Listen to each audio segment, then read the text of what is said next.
नमस्कार शेतकरी नमस्कार शेतकरी मित्रांनो, स्वागत आहे मित्रांनो, स्वागत आहे तुमचं आपल्या तुमचं ए टू झेड. आपल्या ए टू झेड क्रॉप या यूट्यूब चॅनलवरती. शेतकरी मित्रांनो, आपण आलेलो आहोत सध्या आले प्लॉटमध्ये. तुम्ही बघू शकताय सध्या आले प्लॉटमध्ये पिवळेपणा जास्त जाणवत आहे. आणि आज आपण आजचे आले बाजारभावाचा अपडेट देणार आहे. तत्पूर्वी आपण जर माझ्या चॅनलवरती नवीन असाल तर चॅनलला सबस्क्राईब करा आणि वरती दिलेलं बेल आयकन दाबा, जेणेकरून तुम्हाला व्हिडिओचं नोटिफिकेशन मिळत जाईल.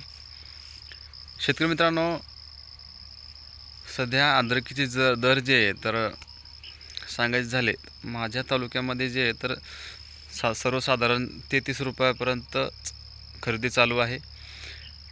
आणि बरेचसे शेतकरी आहेत त्यांनी कमेंट केले आपल्या व्हिडिओमध्ये. तर बऱ्यापैकी म्हणजे 3600, कोणाचे 3900 रुपयापर्यंत शेतकऱ्यांनी भाव सांगितलेले आहेत. आता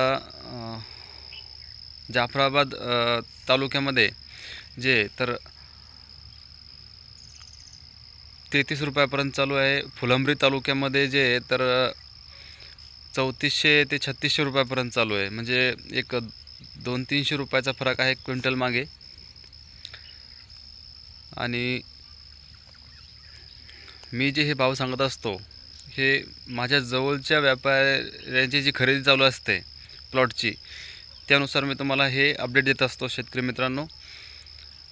आणि इतर तालुक्यामध्ये काय चालू आहे तेही तुम्हाला माहीत व्हावं यासाठी आपण शेतकऱ्यांना आवर्जून सांगतो आहे की प्रत्येक शेतकऱ्यांनी कमेंट करून सांगावं की सध्या ह्या 2 दिवसात काय भाव चालू आहे. जर भाव वाढले तर तेही सुद्धा कळेल. जसं की आता आपल्याला सगळ्यालाच कळलं आहे मागच्या व्हिडिओच्या माध्यमातून की ज्यावेळेस 33 रुपयाने 32-33 रुपयाने माझ्याकडे जे भाव चालू होते माझ्या तालुक्यामध्ये, जाफराबाद तालुक्यामध्ये, त्याच वेळेस फुलंब्रीमध्ये किंवा सिल्लोड तालुक्यामध्ये 33पासून तर 35-34 रुपयापर्यंत खरेदी चालू होते. म्हणजे याच्यामुळे शेतकऱ्यांना जे तर भावाचं अपडेट मिळत असतं आहे. त्यासाठी तुम्हाला आवर्जून सांगतो शेतकरी मित्रांनो, तुम्ही सुद्धा जे तर तुमच्या तालुक्यात काय भाव चालू आहे ते कमेंट करून सांगा, जेणेकरून तेच रेट सगळ्या शेतकऱ्यांना बघायला मिळेल. जे जे शेतकरी आपला व्हिडिओ बघतील त्यांनी कमेंटमध्ये जाऊन एकदा कमेंट बघायची आहे, जेणेकरून तुम्हाला प्रत्येक तालुक्यावाईज जे तर काय काय रेट चालू आहे हे कळून जाईल एकाच व्हिडिओच्या माध्यमातून. शेतकरी मित्रांनो, आता तुम्हाला हे बघा, तुम्हाला दिसत असेल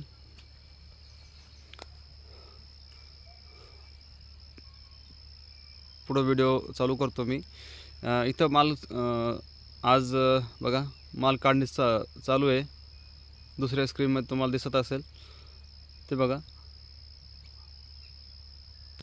तो डागी प्लॉट आहे. म्हणजे लागण झालेला प्लॉट होता, 50% जवळजवळ त्याच्यामध्ये लागण झालेली आहे. तर डागी माल जो आहे शेतकरी मित्रांनो, तो चालू आहे आजच्या रेटमध्ये 10 ते 11 रुपये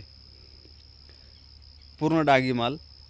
आणि तसं मी तुम्हाला दाखवणार आहे, मग त्याच्यामध्ये तो व्हिडिओ पुढं प्ले होईल त्यावेळेस तुम्ही बघून घ्यावा.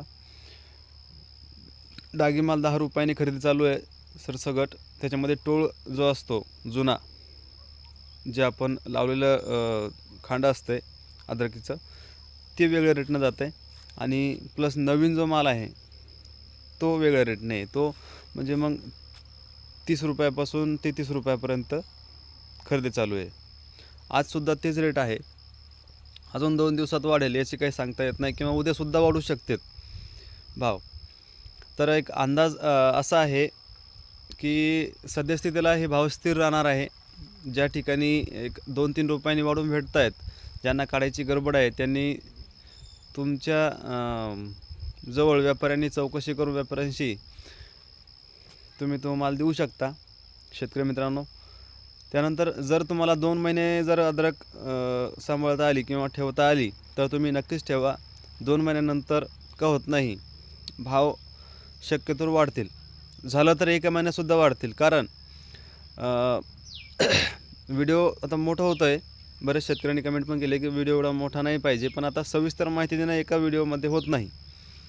तर एक अंदाज आहे की पुढं वाढणार आहे, त्याची काय कारणं आहे तुम्हाला ती दुसऱ्या व्हिडिओमध्ये उद्याच्या व्हिडिओमध्ये संपूर्ण सांगेल समजून की कशाप्रकारे काय होऊ शकतं आहे. ज्या मोठ्या मोठ्या मंड्या आहे त्याच्यामध्ये बँगलोरचा माल असेल, चायनाचा माल असेल, हे जे माल इम्पोर्ट एक्सपोर्ट होतं आहे याचा जो प्रादुर्भाव आहे आपल्या मार्केटवर कसा पडतो हे आपण पुढच्या व्हिडिओमध्ये जाणून घेणार आहे. तत्पूर्वी आजचा हा अपडेट होता. शेतकरी मित्रांनो, तुम्हाला व्हिडिओ आवडला तर व्हिडिओ लाईक करा आणि चॅनलवरती नवीन असाल तर चॅनलला सबस्क्राईब अवश्य करा. इतर शेतकऱ्यांना शेअर पण करा व्हिडिओ. तर सध्या स्थितीला भाव जे आहे तर 3-3.5 पर्यंत एक आहे, खरेदी चालू आहे. तुम्हाला द्यायचा असेल तर तुम्ही देऊ शकता. आणि सध्या स्थितीला आले पिकामध्ये जे तर आता तुम्हाला जर अद्रक एका महिन्यात किंवा 15 दिवसात काढायची असेल तर खत व्यवस्थापन काही करायची आवश्यकता नाही, काहीच काही नाही. त्याला फुगवणीसाठी शेवट तुम्ही एक 10 दिवसा अगोदर कोणतंही एक ज्यावेळेस तुम्हाला प्लॉट काढायचा आहे, आता 10 दिवसानंतर किंवा 15 दिवसानंतर काढायचा आहे, तर आज रोजी तुम्ही एक 10 दिवसा अगोदर तुम्ही त्याला 0050 वॉटर सोल्युबल सोडून दिलं की त्याच्यामध्ये वजन वाढण्यासाठी चांगला उपयोग होईल शेतकरी मित्रांनो. म्हणजे कंद जे वर्गीय जे पीक असतात त्याच्यामध्ये सुद्धा जर आपण 0050चा जर तुम्ही डोस शेवटचा दिला, ते 5 किलो देण्याऐवजी 7 किलो द्यायचा. एकदाच दिला की ते 10 दिवसांमध्ये त्याचा चांगल्यापैकी रिझल्ट मिळतो आणि तुम्हाला त्याचं वजन मिळतं आहे मालाचं. माहिती आवडली तर लाईक करा. धन्यवाद.